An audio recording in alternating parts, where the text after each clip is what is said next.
नमस्कार, स्वागत है डीडी न्यूज में आप सभी का। मैं हूं अश्विनी कुमार मिश्र। आइए सबसे पहले नजर डालते हैं दिन भर की सुर्खियों पर।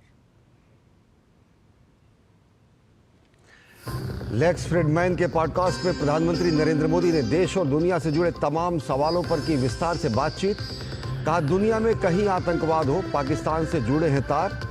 पाकिस्तान के साथ हर बार हुए भारत के सकारात्मक प्रयासों के मिले हैं नकारात्मक परिणाम। चीन के साथ असहमतियों को विवाद में न बदलने की बताई जरूरत। प्रधानमंत्री नरेंद्र मोदी ने अमेरिकी राष्ट्रपति डोनाल्ड ट्रंप के नेतृत्व की सराहना की। भारत को बताया बुद्ध और गांधी की धरती। भारत संघर्ष नहीं, शांति का समर्थक। कहा, आरएसएस से राष्ट्र निर्माण और समाज सेवा के संस्कार मिले। गोधरा दंगों पर विरोधियों को घेरा। कहा, मैं चुनाव केंद्रित नहीं, लोक केंद्रित सरकार चलाता हूं।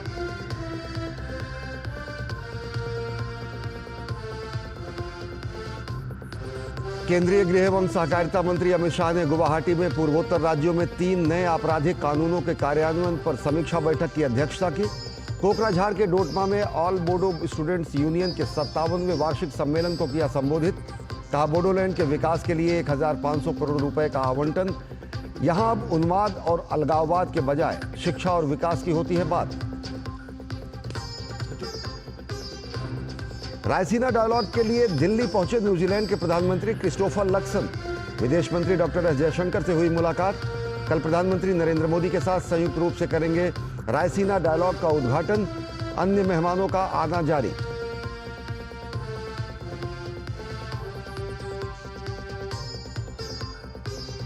बलूचिस्तान लिबरेशन आर्मी का पाकिस्तानी सेना के काफिले पर आत्मघाती हमला। बीएलए ने 90 पाक सैनिकों को मारने का किया दावा। पाकिस्तान सेना ने बीएलए के दावों से इतर नुकसान को बताया काफी कम।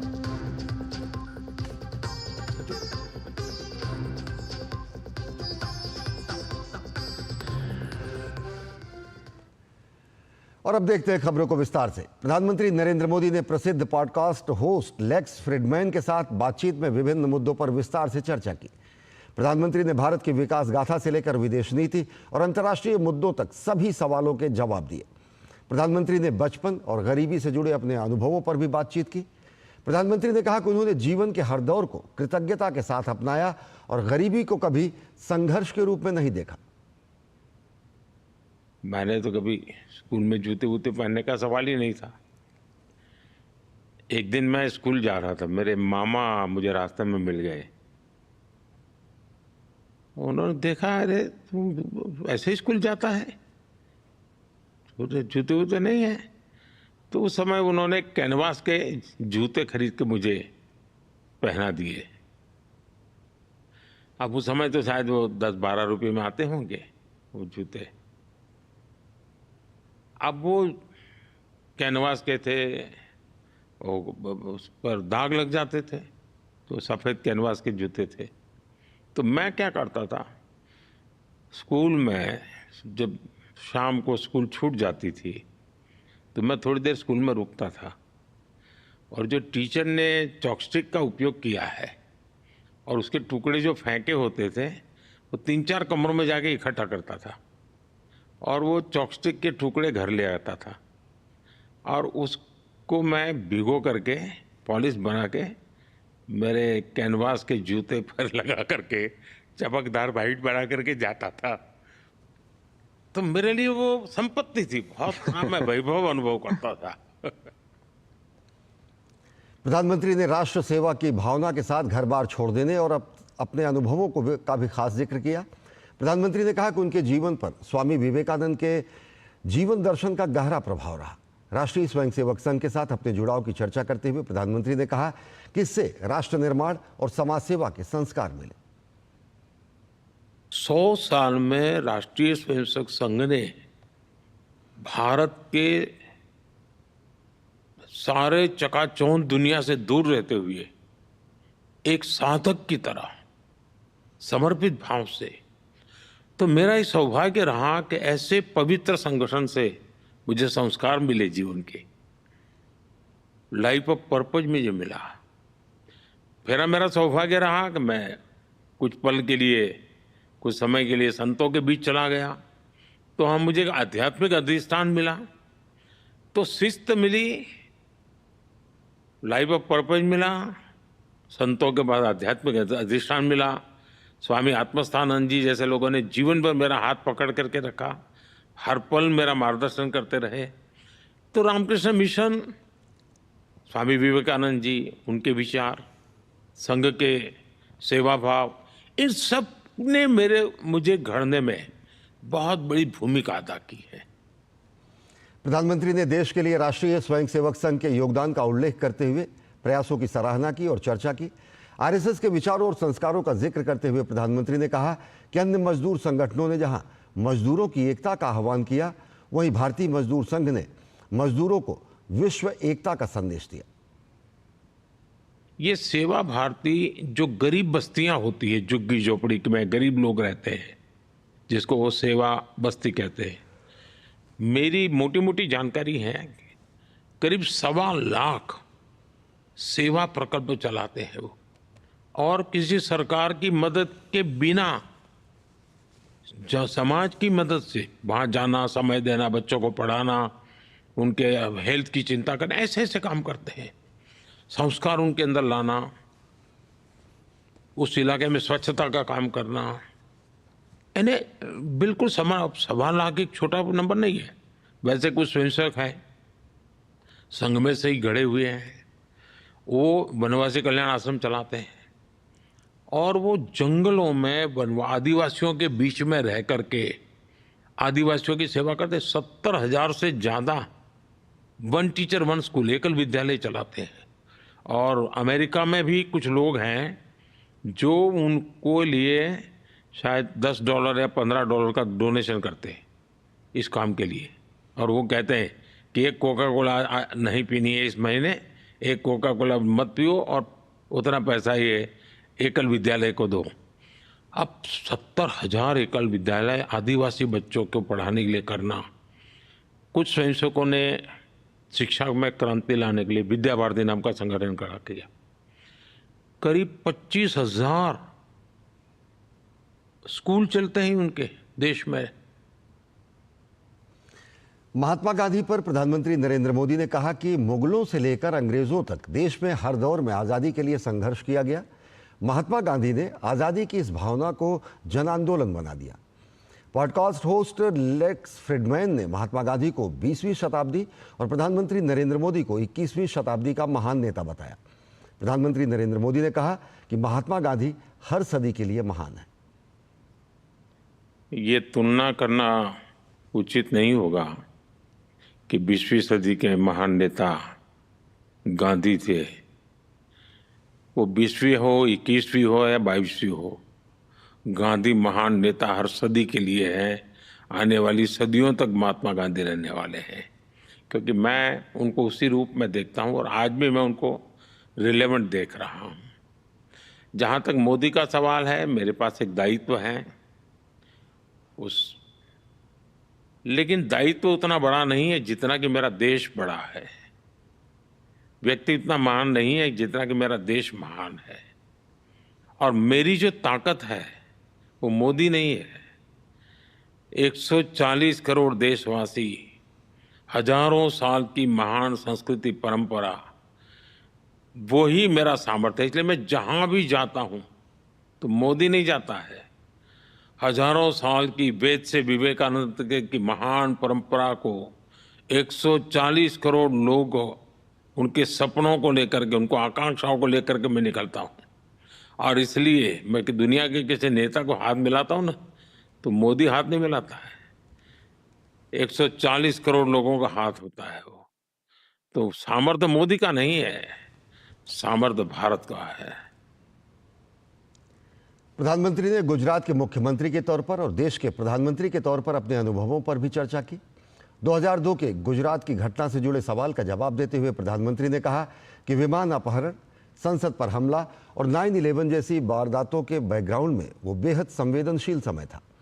प्रधानमंत्री ने इस मामले पर किए गए दुष्प्रचार का तथ्यों के साथ जवाब भी दिया। 2002 से पहले गुजरात में 250 से ज्यादा बड़े दंगे हुए थे, और 1969 में जो दंगे हुए थे वो तो करीब 6 महीना चले थे। अरे तब तो हम कहीं थे ही नहीं दुनिया के उस चित्र में, उस समय की मैं बताऊं।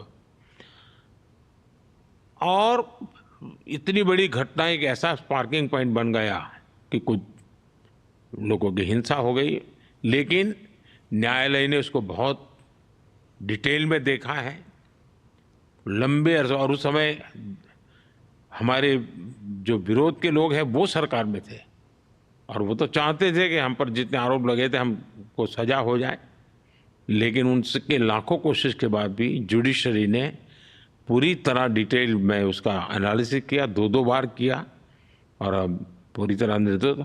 जिन लोगों ने गुनाह किया था उनके लिए न्यायालय ने अपना काम किया है। लेकिन सबसे बड़ी बात है, जिस गुजरात में साल में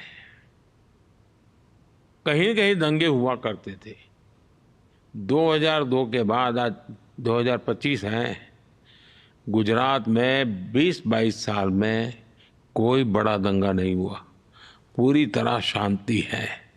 और हमारी कोशिश ये रही है कि हम वोट बैंक की राजनीति नहीं करते, हम सबका साथ, सबका विकास, सबका विश्वास, सबका प्रयास, इसी मंत्र को लेकर के चलते हैं।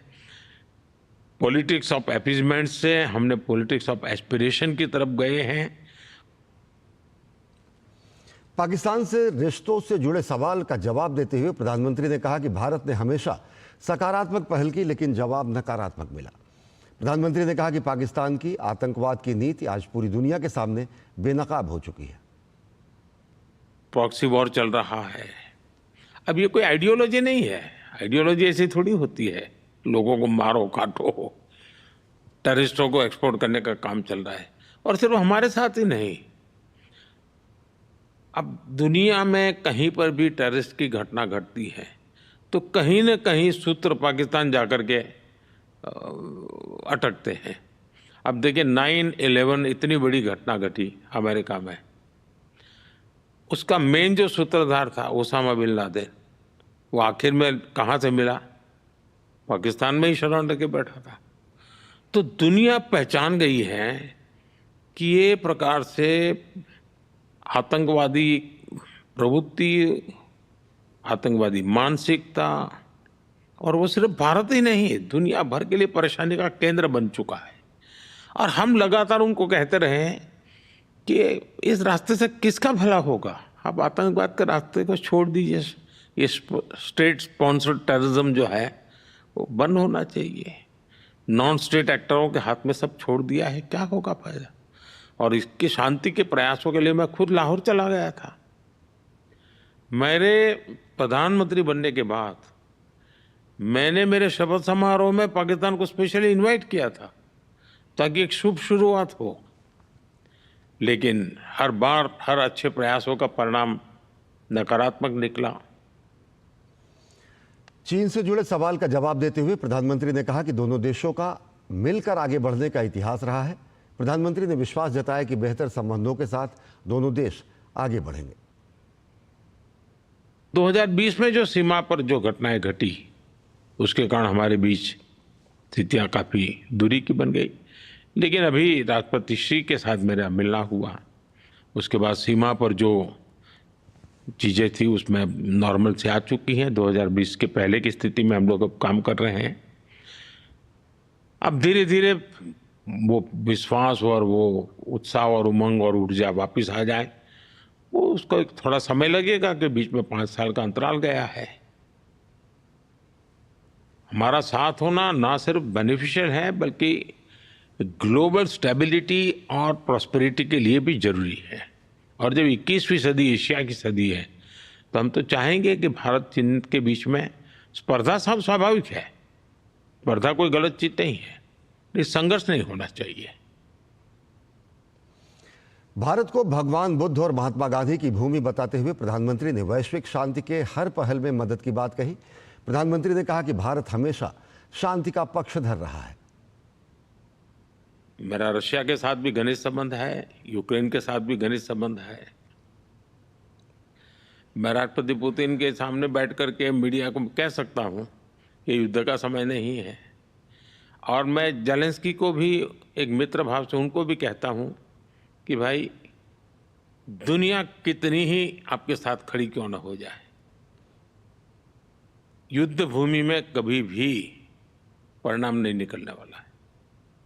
परिणाम तो टेबल पर ही निकलने वाला है, और टेबल पे परिणाम तब निकलेगा जब उस टेबल पर यूक्रेन और रशिया दोनों मौजूद होंगे। पूरी दुनिया यूक्रेन के साथ बैठ करके कितनी माथापच्ची कर ले, उसे परिणाम नहीं आता है। दोनों पक्षों का होना जरूरी है। और शुरू में समझा नहीं पा रहा था, लेकिन आज जो इस प्रकार का वातावरण बना है उससे मुझे लगता है कि अब रशिया यूक्रेन, मैं आशावादी हूं कि बहुत उन्होंने खुद ने तो गंवाया है, दुनिया का बहुत नुकसान हुआ है। ग्लोबल साउथ को सबसे ज़्यादा नुकसान हुआ है। पूरे विश्व में फूड, फ्यूल एंड फर्टिलाइजर उसका संकट रहा है। तो पूरा विश्व चाहता है जल्दी से जल्दी शांति हो। और मैं हमेशा कहता हूँ कि मैं शांति के पक्ष में हूँ, मैं न्यूट्रल नहीं हूँ, मैं शांति के पक्ष, मेरा एक पक्ष है और मैं उसके लिए प्रयत्नरत हूँ। प्रधानमंत्री ने अमेरिकी राष्ट्रपति डोनाल्ड ट्रंप के साथ अपनी दोस्ती पर भी बातचीत की। प्रधानमंत्री ने कहा कि राष्ट्र प्रथम की भावना दोनों की साझा सोच है। अमेरिका के राष्ट्रपति स्टेडियम में नीचे बैठ करके सुन रहे हो और मैं मंच पर से भाषण कर रहा हूं, ये उनका बड़प्पन है। मैं भाषण करके नीचे गया, और हम तो जानते हैं कि अमेरिका की सिक्योरिटी की कितनी बड़ी वो रहता है, कितने प्रकार की स्क्रूटिनी होती है। मैं जाकर के वो रहे इसके लिए धन्यवाद करने गया। फिर मैंने उनको ऐसे ही कहा, अगर मैंने कहा आपको इतराज ना हो तो आइए हम जरा एक पूरे स्टेडियम का चक्कर काट के आते हैं, इतने लोग हैं तो हाथ ऊपर करके नमस्ते करके आ जाते हैं।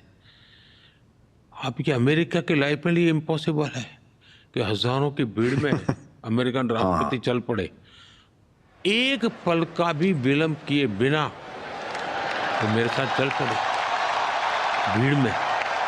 अमेरिका की जो सुरक्षा तंत्र था पूरा एकदम से वो हो गया था, डिस्टर्ब हो गया था।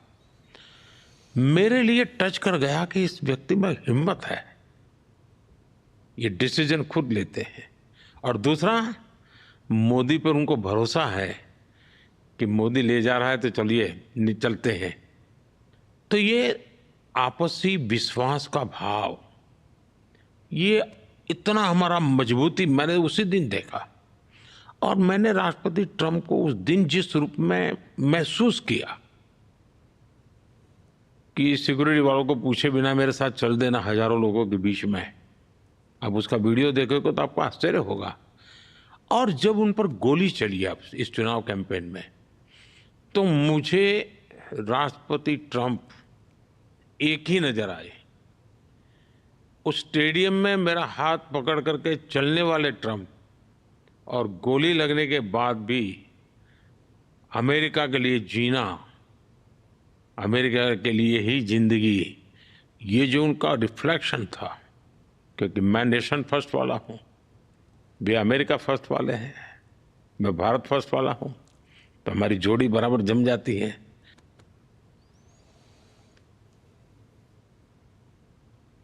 प्रधानमंत्री ने आधुनिक तकनीक के क्षेत्र में भारत की प्रगति का खास जिक्र किया। प्रधानमंत्री ने कहा कि भारत एआई में तेजी से काम कर रहा है। एक बात आप शायद ज्यादा लगेगी और हो सकता है किसी को बुरा भी लगे, लेकिन जब आपने पूछा है तो अभी मेरे मन में से निकल रहा है, मैं कहना चाहता हूं। दुनिया एआई के लिए कुछ भी कर ले, भारत के बिना एआई अधूरा है। बहुत जिम्मेवार स्टेटमेंट मैं कर रहा हूं। मुझे लगता है देखिए, एआई डेवलपमेंट एक कोलैबोरेशन है।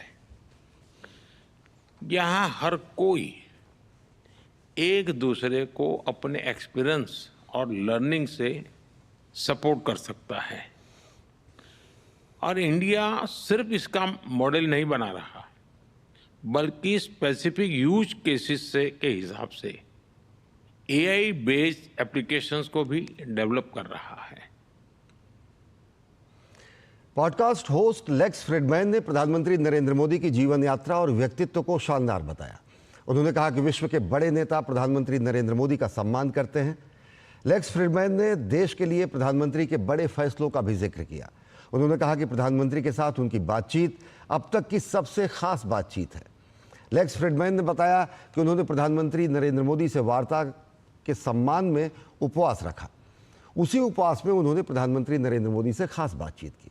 उन्होंने इस बातचीत से 45 घंटे पहले उपवास शुरू किया था। नरेंद्र मोदी की जिंदगी की कहानी बहुत शानदार रही है। उन्होंने गरीबी से लड़ते हुए 140 करोड़ लोगों के सबसे बड़े लोकतंत्र के नेता बनने तक का सफर तय किया है, जहां वे एक बार नहीं बल्कि 3 बार बहुत बड़ी जीत के साथ देश के प्रधानमंत्री बने। एक नेता के तौर पर उन्होंने भारत को बांधे रखने के लिए कई संघर्ष किए हैं। एक ऐसा देश जहां कई संस्कृतियां हैं और बहुत सारे समुदाय भी हैं।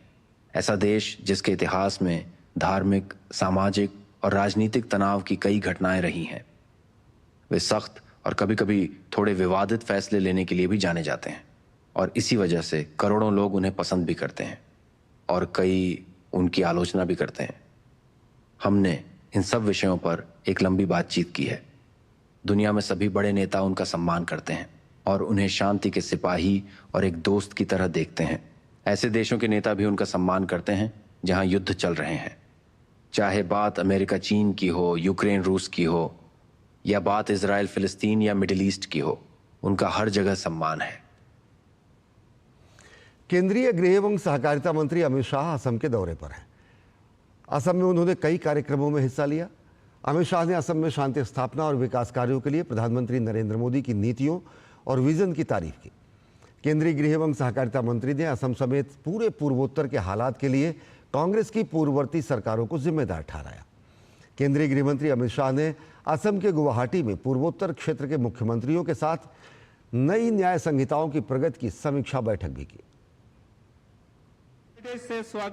केंद्रीय गृह मंत्री अमित शाह असम के कोकराझार के डोटमा में ऑल बोडो स्टूडेंट्स यूनियन के 57वें वार्षिक सम्मेलन में शामिल हुए। इस कार्यक्रम में गृह मंत्री के साथ असम के मुख्यमंत्री हिमंता बिस्वा शर्मा और बोडोलैंड टेरिटोरियल काउंसिल BTC के प्रमुख प्रमोद बोरो भी मौजूद रहे। सम्मेलन के आखिरी दिन अमित शाह ने छात्रों को संबोधित करते हुए बोडोलैंड के विकास के लिए प्रतिबद्धता जताई, तो वहीं कांग्रेस पति का हमला बोलते हुए कहा कि कांग्रेस ने बोडो समझौते का मजाक उड़ाया, लेकिन इस समझौते से बोडोलैंड में शांति और विकास आया है। उन्होंने कहा कि बोडोलैंड में पहले उन्माद, उत्पाद और अलगाववाद की बात होती थी, अब शिक्षा, विकास और उद्योग की बात होती है। एक जमाना था उन्माद, उत्पाद और अलगाववाद की बात होती थी।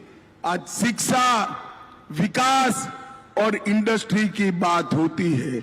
भाइयों बहनों, आज मैं यहां आया हूं तब ये बताने आया हूं कि बोडोलैंड के विकास के लिए भारत सरकार और असम सरकार ने 1500 करोड़ रुपया केवल 35 लाख लोगों की आबादी में 1500 करोड़ रुपया आवंटित करने का काम हमारे नेता नरेंद्र मोदी जी ने किया है। 27 जनवरी 2020 को जब BTR शांति समझौते पर हस्ताक्षर हुए, एक कांग्रेस पार्टी मेरा मजाक उड़ाती थी कि सब लोग रुक गए, ये बोडोलैंड में शांति नहीं होगी और ये समझौता मजाक हो जाएगा। भाइयों बहनों, आज समझौते की 82% शर्तों को आसाम सरकार और दिल्ली सरकार ने समाप्त कर दिया है, समाप्त कर दिया। और मैं आज आपको बताकर जाता हूं कि अगले 2 साल में समझौते का 100% क्रियान्वयन नरेंद्र मोदी जी के नेतृत्व में भारत सरकार कर देगी। केंद्रीय गृह मंत्री अमित शाह ने गुवाहाटी में पूर्वोत्तर राज्यों में 3 नए आपराधिक कानूनों के कार्यान्वयन पर समीक्षा बैठक की अध्यक्षता की। बैठक के दौरान गृह मंत्री ने असम के आपराधिक जांच विभाग CID द्वारा तैयार की गई new criminal laws, standard operating procedures and rules पुस्तक का भी विमोचन किया। बैठक में पुलिस, जेल, कोर्ट, अभियोजन और फॉरेंसिक से संबंधित विभिन्न नए प्रावधानों के पूर्वोत्तर राज्यों के कार्यान्वयन और वर्तमान स्थिति की समीक्षा हुई। बैठक में पूर्वोत्तर के सभी राज्यों के मुख्यमंत्री और मणिपुर के राज्यपाल भी शामिल हुए। Bureau report, DD news. विदेश मंत्री डॉक्टर एस जयशंकर ने नई दिल्ली में न्यूजीलैंड के प्रधानमंत्री क्रिस्टोफर लक्सन से मुलाकात की। न्यूजीलैंड के प्रधानमंत्री 20 मार्च तक भारत की यात्रा पर हैं। प्रधानमंत्री लक्सन रासीना डायलॉग में मुख्य अतिथि के रूप में हिस्सा लेने के लिए भारत की यात्रा पर हैं। सोमवार को वे प्रधानमंत्री नरेंद्र मोदी के साथ द्विपक्षीय वार्ता करेंगे। इस दौरान मुक्त व्यापार समझौते पर आगे बढ़ने से लेकर अनेक विषयों पर चर्चा होगी। इसके अलावा अन्य द्विपक्षीय मुद्दों और वैश्विक घटनाक्रम पर भी दोनों देश चर्चा करेंगे। प्रधानमंत्री का पदभार संभालने के बाद न्यूजीलैंड के प्रधानमंत्री की यह पहली भारत यात्रा है। नई दिल्ली में रायसीना डायलॉग का 10वां संस्करण 17 से 19 मार्च तक आयोजित किया जाएगा, जिसमें हिस्सा लेने के लिए विश्व के प्रमुख देशों के राष्ट्राध्यक्षों के नई दिल्ली पहुंचने का क्रम जारी है। 10वें रायसीना डायलॉग में लगभग 125 देशों के प्रतिनिधि हिस्सा लेंगे, जिनमें मंत्री, पूर्व राष्ट्राध्यक्ष, सैन्य प्रमुख, उद्योग जगत के प्रमुख, प्रौद्योगिकी क्षेत्र के नेता, शिक्षाविद, पत्रकार, सामरिक मामलों के विद्वान भी शामिल होंगे। इसी क्रम में रायसीना डायलॉग 2025 में शामिल होने के लिए फिलीपींस के विदेश मामलों के सचिव एनरिक ए मनालो नई दिल्ली पहुंचे हैं।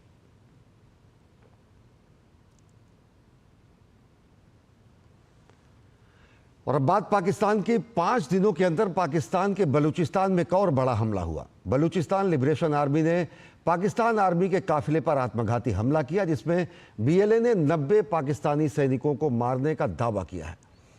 इससे पहले बीएलए ने पाकिस्तान में एक ट्रेन को अपने कब्जे में ले लिया था और 200 से अधिक लोगों को मारने का दावा किया था। पाकिस्तान सेना ने बीएलए के दावों से इतर नुकसान को काफी कम बताया है। बलूचिस्तान में विद्रोही बलूचिस्तान को पाकिस्तान से अलग देश बनाने की लड़ाई लड़ रहे हैं। पाकिस्तान के बलूचिस्तान में आजादी की लड़ाई लड़ रही बलूचिस्तान लिबरेशन आर्मी यानी बीएलए ने एक सप्ताह के अंदर एक और बड़ा हमला करके पाकिस्तान को बड़ी चुनौती दी है। पाकिस्तान के बलूचिस्तान में बीएलए ने एक बार फिर पाकिस्तानी सेना को निशाना बनाया और पाक आर्मी के काफिले पर एक बड़ा आत्मघाती हमला किया है। बलूचिस्तान के नौशाकी जिले में इस घटना को अंजाम दिया गया है, जिसका एक वीडियो भी सामने आया है, जिसमें सेना की 8 बसों के काफिले की एक गाड़ी को आत्मघाती हमलावर ने अपने वाहन से टकराकर उड़ा दिया। बीएलए का दावा है कि उसने इस हमले में 90 पाकिस्तानी सैनिकों को मार गिराया है, जबकि पाक सरकार का मारे गए लोगों को लेकर दावा इससे काफी अलग है। 5 उनके लोग मारे गए हैं और कुछ लोग जख्मी हैं, लेकिन बीएलए की तरफ से वो जो मैसेज आ रही है कि वो 90 पाकिस्तानी सोल्जर्स मारे गए हैं इसमें, जिसमें से एक बस तो पूरी तरह से नष्ट हो गई और दूसरी बस के ऊपर भी उन्होंने हमला किया। 8 बसेस की कॉन्वॉय थी ये। अभी मुझे जब मैं इसको एनालाइज करता हूं तो जो पाकिस्तान के फिगर्स हैं वो मुझे लगता है बहुत ही कम है। बीएलए की क्रेडिबिलिटी बहुत है, क्योंकि जिस इलाके में वो उन्होंने किया वो तो उनके कब्जे में थे लोग, तो मुझे तो लगता है उन्होंने वो मार दिया है और पाकिस्तान इसके ऊपर चुप्पी रख रहा है। बीएलए द्वारा जारी वीडियो में एक बस को हमला बनाए जाने के बाद बलूच आर्मी के लड़ाकों ने बाकी बसों में सवार सेना के जवानों को निशाना बनाया और बसों में आग लगा दी। बलूचिस्तान के नौशाकी से आई तस्वीरों में जली हुई बसें भी दिखाई पड़ रही हैं। रक्षा विशेषज्ञों का मानना है कि बलूच लड़ाके लगातार पाकिस्तान सेना को हमला बनाकर अपनी आवाज बुलंद कर रहे हैं और पाकिस्तानी सेना द्वारा बलूचिस्तान में चलाए जा रहे दमनकारी नीतियों पर दुनिया का ध्यान खींच रहे हैं। पाकिस्तानी आर्मी का कॉन्वॉय सेफ नहीं है। पाकिस्तान आर्मी ने ऑलमोस्ट 40,000 ट्रुप्स को डिप्लॉय किया हुआ है चाइना पाकिस्तान इकोनॉमिक कॉरिडोर को सेफ रखने के लिए, लेकिन सीपेक को सेफ रखना ये अलग ही बात है, लेकिन अगर वो खुद को सेफ नहीं रख सकते और इतनी सारी कैजुअल्टीज उनके ऊपर होती है तो उनके लिए ये खराब बात है, जिससे चाइना बहुत ही नाखुश हो गया है।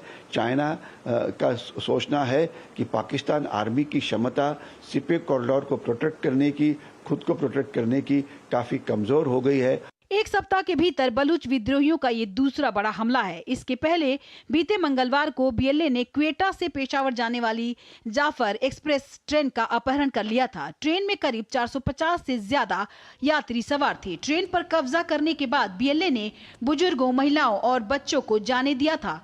बुधवार की रात भी पाकिस्तानी सेना ने दावा किया कि उसने सभी बंधकों को रिहा करा लिया है।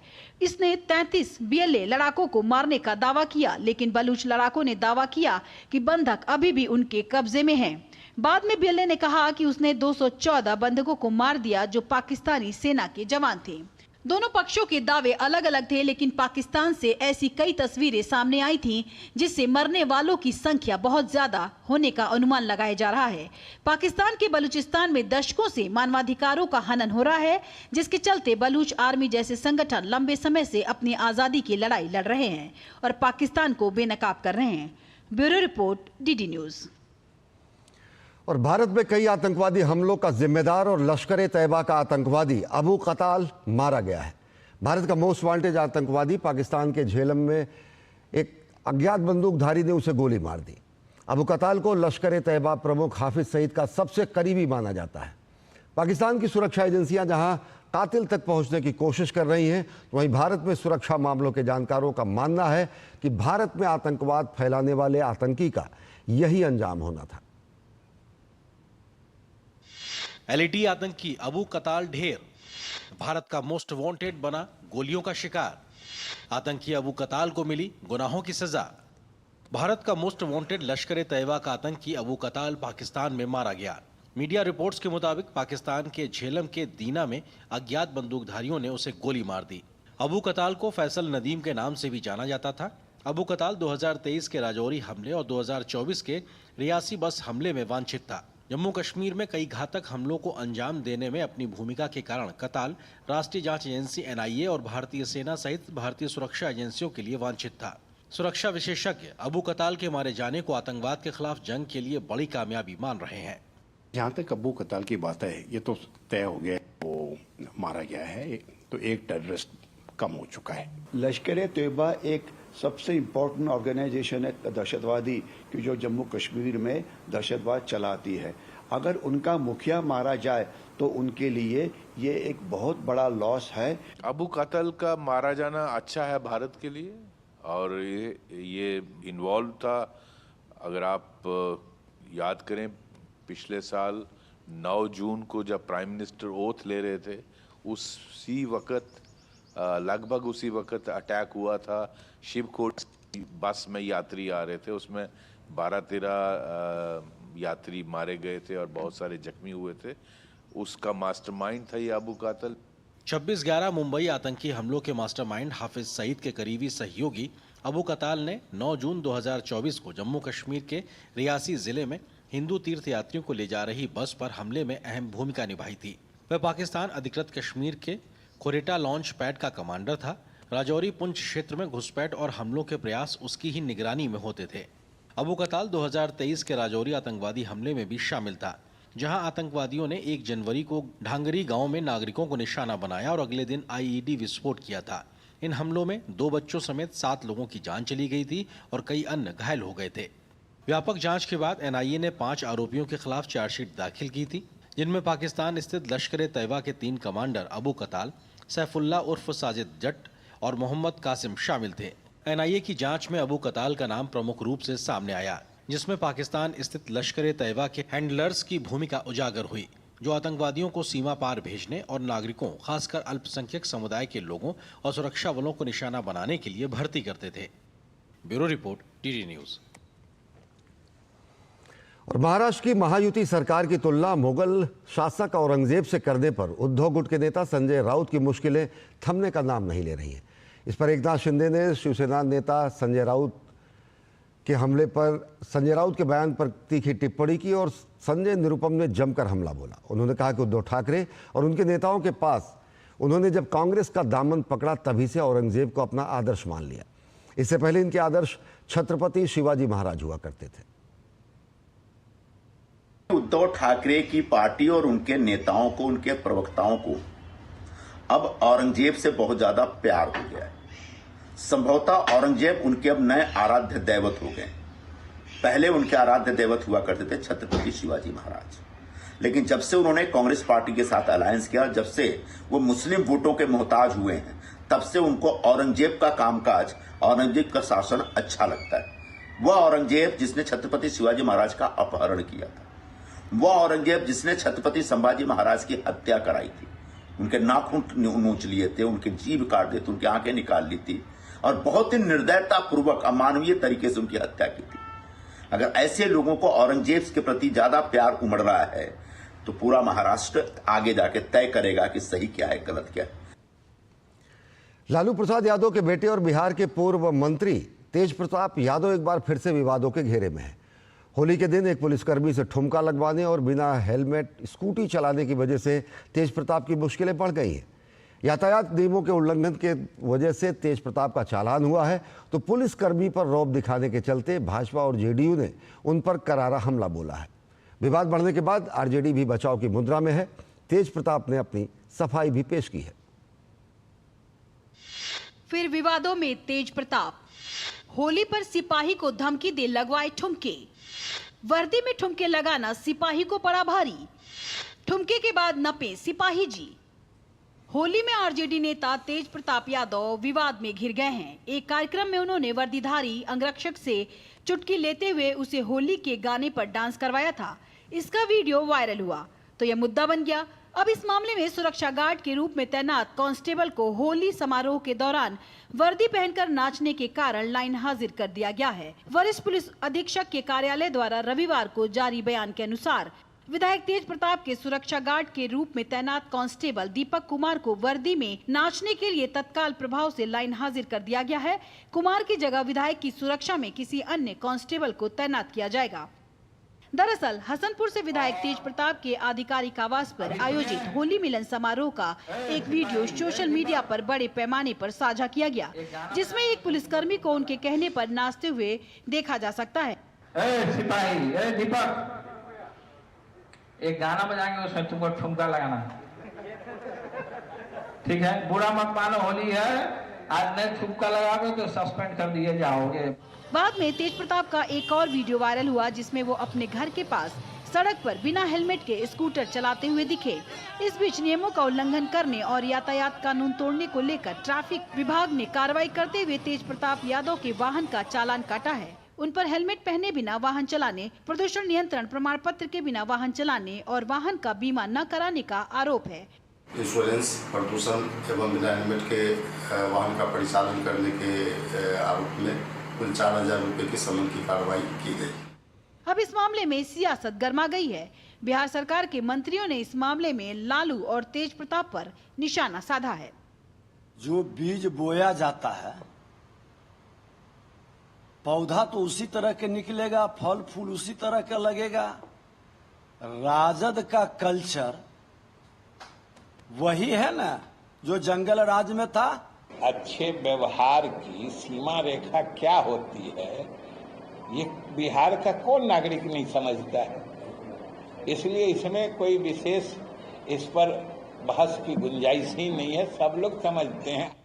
हालांकि तूल पकड़ने पर तेज प्रताप ने नाराजगी भी जाहिर की। तेज प्रताप यादव ने एक्स पर लिखा, बुरा न मानो होली है। आपसी भाईचारे की इस पर्व को भी भाजपा और आरएसएस के साथ ही इनकी कुछ मीडिया ने होली के आज नफरत का एक नया रंग दे दिया है। तेज प्रताप कुछ भी कह रहे हो, लेकिन बीजेपी और आरजेडी इस मामले में आमने सामने हैं। भूल गए हैं, वो समझते हैं कि मेरी माताजी और मेरे पिताजी और मेरे भाई जी वही यहाँ के राजकाज चलाने वाले हैं। अब वो मानसिकता छोड़ दें। जनता ने नकार दिया है लालू जी के परिवार को। सवाल खड़े करने वाले लोग ये नहीं देख रहे हैं कि जेडीयू के विधायक किस भाषा को बोल रहे हैं, किस तरह का डांस कर रहे हैं। अरे उन्होंने तो कहा कि बुरा न मानो होली है। सियासत अपनी जगह है, लेकिन आरजेडी सुप्रीमो लालू यादव के बड़े बेटे और बिहार सरकार के पूर्व मंत्री रह चुके तेज प्रताप यादव अपने अंदाज के लिए हमेशा सुर्खियों में रहते हैं। पटना से मधुरेश के साथ ब्यूरो रिपोर्ट, डीडी न्यूज।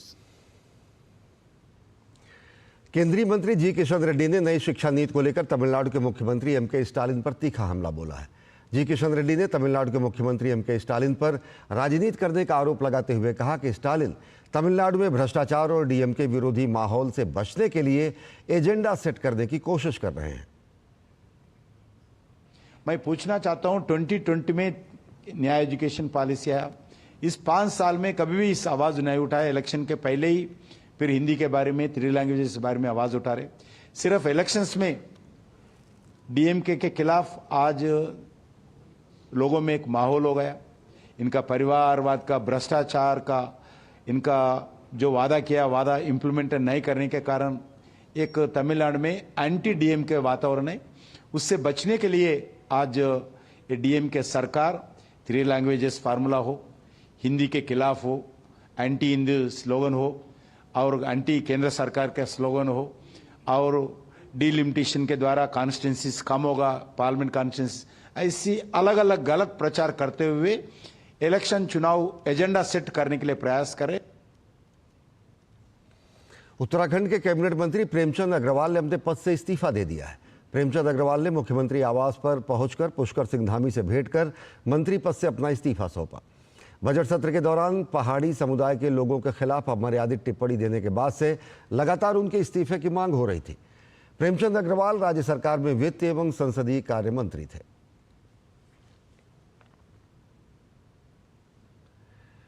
और भारत के विदेशी मुद्रा भंडार में जबरदस्त उछाल आया है। रिजर्व बैंक के आंकड़ों के अनुसार देश का विदेशी मुद्रा भंडार 7 मार्च को समाप्त होने वाले सप्ताह में 15 अरब डॉलर बढ़कर करीब 654 अरब डॉलर हो गया है। बीते 2 वर्षों में विदेशी मुद्रा भंडार में अब तक की सबसे बड़ी बढ़त है। इससे पहले के सप्ताह में देश का विदेशी मुद्रा भंडार 1.781 अरब डॉलर गिरकर 638.698 अरब डॉलर रह गया था। विदेशी मुद्रा भंडार में आई इस बढ़त की वजह से 28 फरवरी को आरबीआई के फैसले को माना जा रहा है, जिसमें 10 अरब डॉलर के फॉरेक्स स्वैप को किया गया। इस फॉरेक्स स्वैप के तहत केंद्रीय बैंक ने लिक्विडिटी बढ़ाने और बाजार को स्थिर करने के उद्देश्य से रुपयों के बदले डॉलर खरीदे थे। पिछले साल सितंबर 2024 में forex reserve all time high करीब 704 अरब डॉलर पहुंच गया था।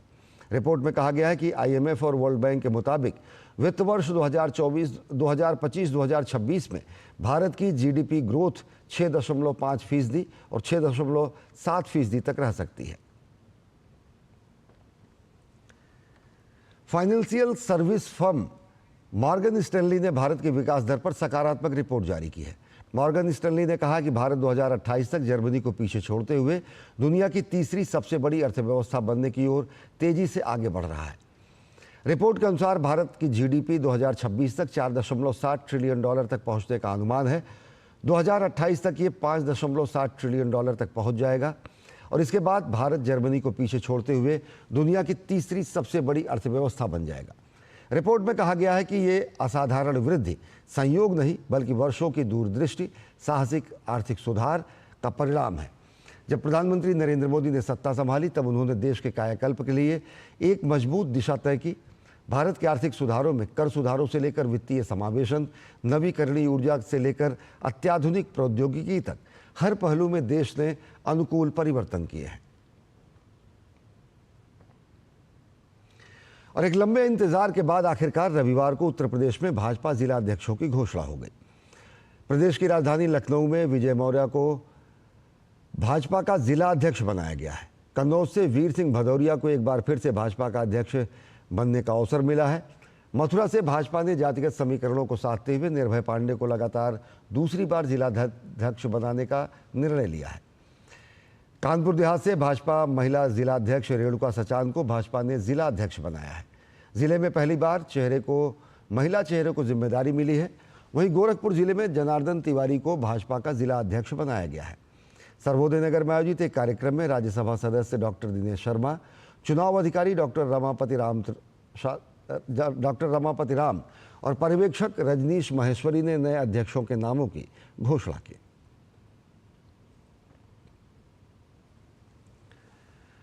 और हज कमेटी की चेयरपर्सन कौसर जहां की इफ्तार पार्टी में साझी संस्कृति और सौहार्द का मंजर दिखा। पार्टी में दिल्ली की मुख्यमंत्री रेखा गुप्ता समेत भाजपा नेता वीरेंद्र सचदेवा भी शामिल हुए। इस मौके पर केंद्रीय मंत्री किरेन रिजिजू भी पहुंचे। इफ्तार का आयोजन इंडिया इस्लामिक कल्चरल सेंटर में हुआ था, जहां विभिन्न राजनीतिक दलों और समुदायों के लोग बड़ी संख्या में शामिल हुए।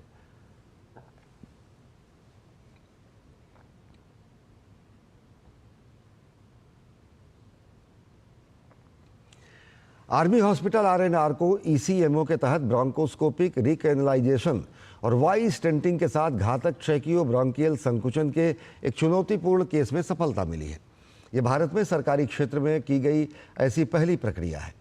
इसमें ओसोफेसियल कार्सिनोमा और ट्रैकियो ओसोफेसियल फेस्टुला नामक बीमारी से पीड़ित एक 50 वर्षीय महिला का इलाज नई तकनीक से किया गया। इस प्रक्रिया के बाद महिला की तबीयत में काफ़ी सुधार हुआ है।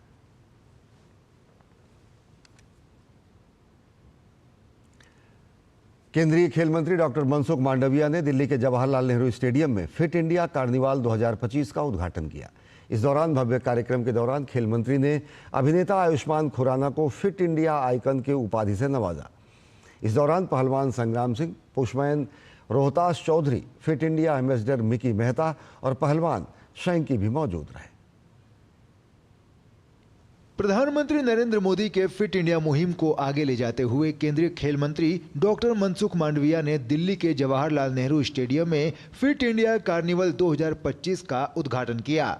एक रंगारंग कार्यक्रम के दौरान केंद्रीय खेल मंत्री ने अभिनेता आयुष्मान खुराना को फिट इंडिया फिटनेस आइकन की उपाधि से नवाजा। इस दौरान पहलवान Sangram Singh, pushup man Rohtas Chaudhary, Fit India ambassador Mickey Mehta और पहलवान शैंकी ने फिटनेस पर अपने सुझाव साझा किए। इस मौके पर केंद्रीय खेल मंत्री ने कहा कि फिट इंडिया कार्निवल में विभिन्न प्रकार की फिटनेस गतिविधियां आयोजित की जाएंगी। उन्होंने हर किसी से फिट इंडिया कार्निवल में आने की अपील की। देश में पहली बार फिट इंडिया कार्निवल का प्रारंभ जवाहरलाल नेहरू स्टेडियम में हुआ है। मैं दिल्ली वासियों को आग्रह करता हूं कि ये 3 दिन चलने वाला फिट इंडिया कार्निवल में अवश्य भाग लीजिए। यहाँ एंटरटेनमेंट जोन भी है, गेम्स जोन भी है, फन जोन भी है और फिट जोन भी है। सभी जोन में जाके आप अपने स्वयं को फिट रहने का मंत्र लीजिए।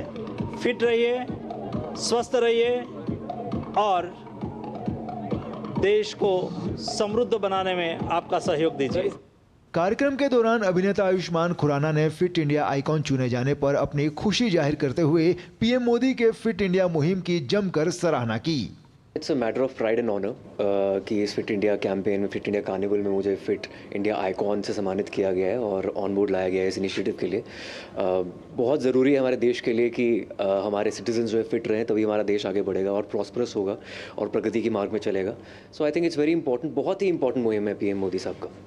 18 मार्च तक चलने वाले फिट इंडिया कार्निवल का मकसद एक स्वस्थ और एक्टिव जीवन शैली को बढ़ावा देना है, जो देश में फिटनेस को बढ़ावा देने के साथ साथ मोटापे से मुक्त राष्ट्र का निर्माण करने में मददगार साबित हो। पीएम मोदी के फिट इंडिया मुहिम का असर अब धरातल पर सामने आ रहा है। क्या आम, क्या खास, इस मुहिम से हर वर्ग लगातार जुड़ता जा रहा है। साथ ही साथ देश के यूथ आइकन और फिट इंडिया आइकन भी पीएम मोदी के फिट इंडिया के मैसेज को आगे बढ़ाने में कोई कसर नहीं छोड़ रहे हैं। कैमरामैन मुकेश के साथ मैं Sushil Kumar, DD News, Delhi. Jaipur Delta polo team ने BMC Advisors northern India polo championship 2025 का खिताब अपने नाम कर लिया है। रविवार को खेले गए रोमांचक मुकाबले में जयपुर डेल्टा ने कैरिसिल जिंदल को 13-7 के अंतर से हराकर लगातार दूसरे साल ट्रॉफी पर कब्जा किया। नॉर्दर्न इंडिया पोलो चैंपियनशिप एक सदी से भी अधिक समय से चली आ रही है और ये भारत में पोलो की एक समृद्ध विरासत का दावा करती है, जो अपने आप में 130वें वर्ष में है। देखिए हमारी खास रिपोर्ट। पोलो के कौशल और खेल भावना के शानदार प्रदर्शन के साथ BMC Advisors northern India polo championship 2025 का समापन हुआ। नई दिल्ली के जयपुर पोलो ग्राउंड में खेले गए रोमांचक मुकाबले में जयपुर डेल्टा ने कैरिसल जिंदल को 13-7 से हराकर लगातार दूसरी बार चैंपियनशिप का खिताब अपने नाम किया। मुकाबले की शुरुआत इंडिया टीवी के प्रमुख रजत शर्मा ने औपचारिक गेंद फेंक कर की। इस मौके पर उपस्थित लोकसभा सांसद और पोलो खिलाड़ी नवीन जिंदल ने भारत में पोलो के उभरते प्रतिस्पर्धी परिदृश्य पर अपने विचार साझा किए। पोलो जो है वो भारत का तोहफा है पूरी दुनिया के लिए और अब जो है पोलो का दोबारा से पूरे देश के अंदर पोलो जो है दोबारा से उभर के आ रहा है और पोलो जो है लोकप्रिय हो रहा है। हज़ारों लोग देखने के लिए आ रहे हैं और वो आके देखते हैं कि बाकी खेलों के मुकाबले पोलो के अंदर जो एक्साइटमेंट है, जो स्पीड है पोलो के अंदर, जिस तरह से पोलो में जिस तरह से एक दूसरे को पीछे हटा करके धक्का दे करके और बॉल लेते हैं, तो लोगों को इसमें बहुत आनंद आता है, बहुत मज़ा आता है। और पोलो मैं समझता हूँ कि पोलो निरंतर हमारा देश पोलो के अंदर आगे बढ़ रहा है। टूर्नामेंट की ट्रॉफी पर कब्जा जमाने के बाद जयपुर डेल्टा टीम को एक भव्य समारोह में सम्मानित किया गया। जयपुर के पूर्व शाही परिवार के सदस्य और जयपुर डेल्टा टीम के खिलाड़ी पद्मनाभ सिंह ने मैच को लेकर अपने अनुभव साझा किए। बहुत बढ़िया अवसर है। हमारी जो जयपुर डेल्टा की टीम है आज विजय रही। एक बहुत बेहतरीन गेम खेला कैरेसल जिंदल टीम ने, पर आज हमारी टीम ने जो प्रदर्शन दिया वो एक बहुत बेहतरीन लेवल का था और मुझे बहुत खुशी होती है कि आज हमारी जो टीम है वो हम जीते। इस कार्यक्रम में पेरू के विदेश मंत्री और कई गणमान्य व्यक्तियों सहित कई विशिष्ट अतिथि शामिल हुए जो रोमांचक मुकाबले से मंत्रमुग्ध नजर आए। Well, I'm really honored to be invited to today's match, which I understand is the last match of this season, polo season here in Delhi, in India. I arrived this morning, specially invited by the Indian government to participate in the Raisina dialogue, no? So today the match has a lot of power, and seeing Jaipur Delta playing so well, all the goals I think are going fantastic. And of course it's a beautiful game today, sunny afternoon. I hope everyone enjoys the game. I am very enjoying here. It is so fun. BMC advisers northern India polo championship एक सदी से भी अधिक समय से चली आ रही एक समृद्ध विरासत का दावा करती है, जो अब अपने 103वें वर्ष में है। यह प्रतिष्ठित टूर्नामेंट पोलो खिलाड़ियों की नई पीढ़ियों को प्रेरित करता है और साथ ही भारत में इस खेल के विकास और मान्यता को भी बढ़ावा देता है। फैज खान की रिपोर्ट, डीडी न्यूज। और इटली में चल रहे स्पेशल ओलंपिक शीतकालीन खेलों में भारतीय स्पेशल एथलीटों का शानदार प्रदर्शन देखने को मिला है। फ्लोरबॉल में कांस्य पदक टीम जीतने वाली खिलाड़ी अपने प्रदर्शन से बेहद खुश है। भारतीय स्पेशल एथलीटों ने Special Olympic World Winter Games Turin में शानदार प्रदर्शन किया और इस वक्त हमारे साथ हैं फ्लोरबॉल इवेंट की कोच और उनके जो एथलीट हैं जिन्होंने की ब्रॉन्ज मेडल जीता। कितनी बड़ी उपलब्धि मानते हैं इन खिलाड़ियों की आप इस मंच पे मेडल जीतना? इस मंच पे इन स्पेशल एथलीट की बहुत बड़ी उपलब्धि है, क्योंकि फीमेल फ्लोरबॉल में आज तक शायद जहां तक मुझे नॉलेज है मेडल नहीं आया है भारत का।